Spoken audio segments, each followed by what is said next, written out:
63 power 48, 63 power 48. First step, దీన్ని 63 square power 24గా రాసుకున్నాను. 2 24s are 48. 63 square, 63 square చిట్ట చివరి రెండు అంకెలు ఏంటి? 50 ప్లస్ 13 స్క్వేర్. 13 స్క్వేర్ అంటే 169. 69 పవర్ 24. ఈ స్టెప్ అందరికీ అర్థమైంది కదా. 69ని 100 తోటి డివైడ్ చేస్తే 101 నెగటివ్ శేషము -31 పవర్ 24. మైనస్ పవర్ సరి సంఖ్య plus 31 power 24. 1 power anything 1. 3 4s are 12. 12లో యూనిట్ అంకె ఏంటి? 2. 21. ఒకసారి క్వశ్చన్ని చూడండి. 63 పవర్ 48. మనం యాక్చువల్గా లాజిక్ ఏంటంటే, మనం ఫస్ట్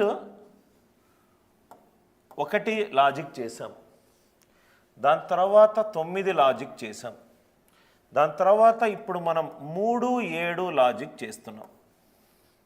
3 7 యూనిట్ అంకె ఉన్నప్పుడు 9గా మార్చుకోండి, 9ని 1గా మార్చుకోండి. 3 7 ఉన్నప్పుడు 9కి మార్చుకోండి, 9ని 1గా మార్చుకోండి. 63 పవర్ 48. ఇంకో క్వశ్చన్, 57 పవర్ 36. 57 పవర్ 36.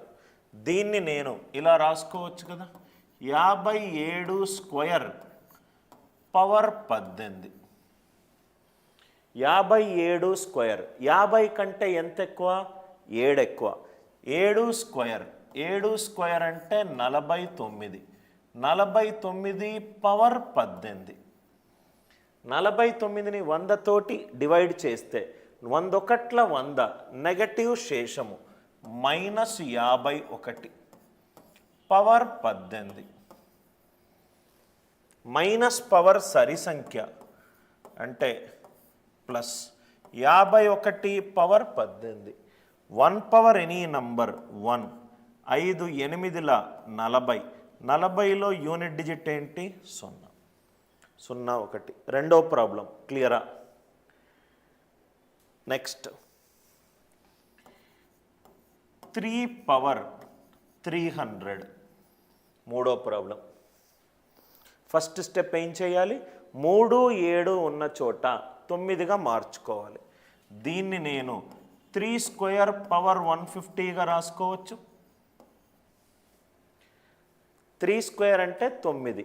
101 100 నెగటివ్ శేషము -91 పవర్ 150. పవర్ 150 మైనస్ పవర్ సరి plus 91 power 150. 1 power any number 1. 9 × 0 0. Answer ఏంటి? 0 1.